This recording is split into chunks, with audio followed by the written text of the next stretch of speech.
do better next time. Richie Dotson again, coming to you from Chateau Debris, a.k.a. my office, my shop. Acoustic Box LLC, acousticbox.com, and directly to our web store, which is also connected to acousticbox.com.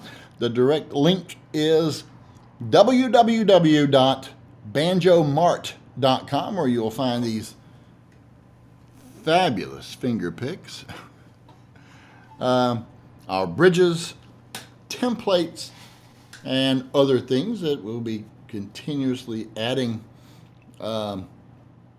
as we find the time to do digital hickory.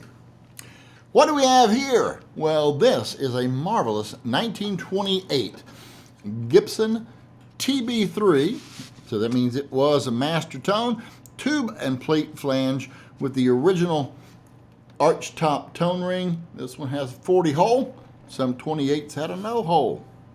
This one sounds great. This is the factory order number.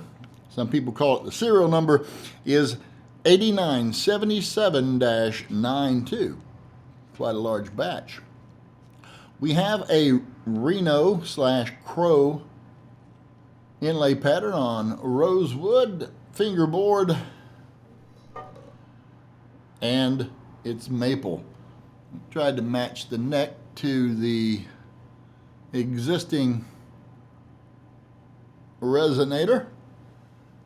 Everything on this old banjo is original except for the tailpiece. But hey, great sounding, great balanced banjo.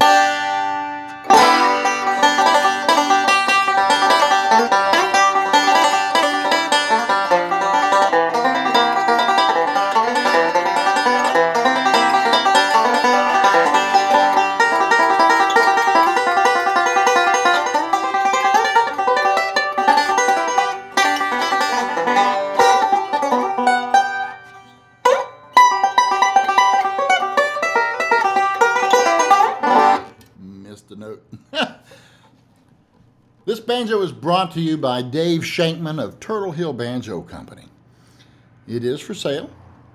You'll have to contact Dave Shankman, though, not me. I don't own these things. We build the necks and do the repair work. This got a fresh head, one of our bridges, and a conversion neck that we built, and it's a powerhouse. Don't turn your nose up at an arch top, and don't think they all have to sound like the 1980s when you heard them on stage from a popular performer with a slick head and a thin bridge. And that, that's not what Ralph's banjo sounded like. His 1928 TB5, it was also a 40 hole.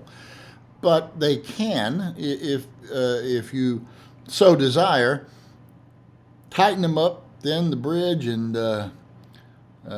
they tend to, I don't want to get facetious here because that's not what this is about, but banjos that are set up like that are almost unidimensional to me.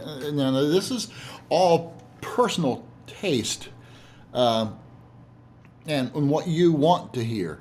But if you get in front of one of those type setup banjos and modern parts and modern wood rims that are made with the softer red maple and with aliphatic resin, aka carpenter's wood glue, and so forth, they don't respond the same. And this has had 95 years to gel, and the wood is now convinced, okay, I get it, I'm a banjo now. Except for our neck. Our neck also is, the fingerboards are installed with, the truss rods are installed with, the overlay, everything here is hot hide glue, and we always get a great response out of that. We've done it both ways. We've done the testing, we know. Same thing with our bridges. They're a hot hide glue.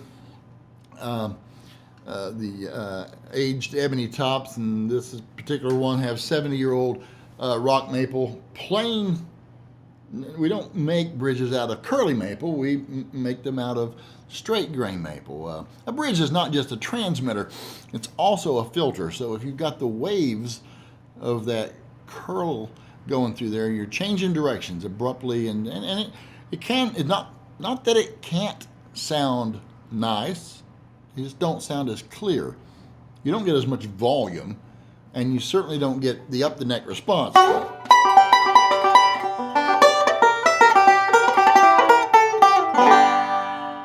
That's enough of that. So, contact Dave Shankman. You can find him on the web at turtlehillbanjo.com and ask about this 1928 FON 8977-92 with the Reno neck.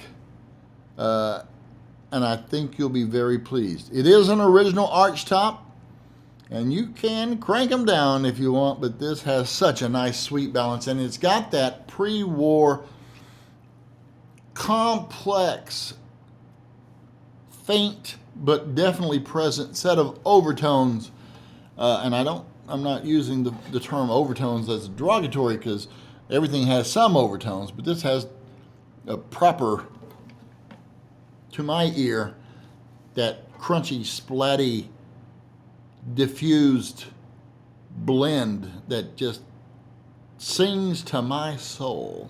It do. Hard to beat 'em.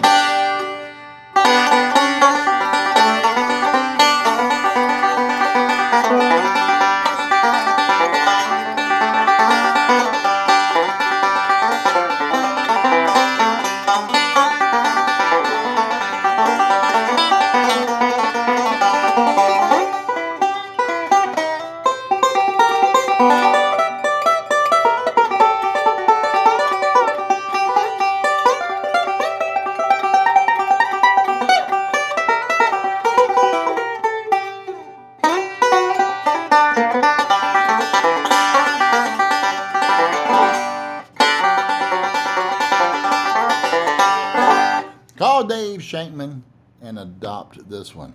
These are great, get in the game type of master tones that are, they sound great. They're balanced. You can put a conversion tone ring on them. I just love them the way they are and keep them original. But if you put a conversion ring, arch top to flathead conversion ring, call Steve Huber. He makes a fantastic one. It's what we like to use around here.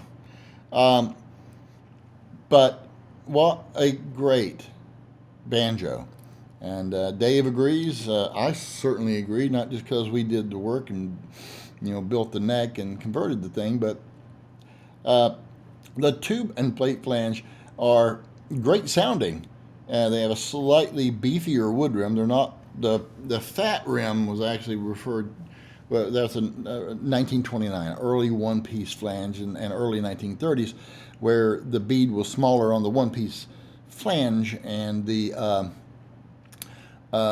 wood rim had slightly different dimensions. But some people I've heard, especially on the Banjo Hangout, like to argue about this being the fat rim. It is a fat rim, but it's not what we call a fat rim. So stay off the Hangout if you want to gain some knowledge.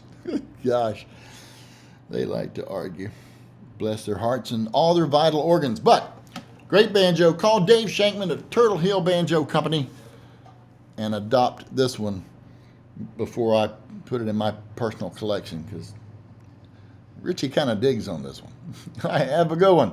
Thanks for watching. If you like these videos, hit subscribe. If you like the notification when I upload one of these, hit the little bell and you will get a notification. Have a good one. Thank you for watching. Until next time, toodles.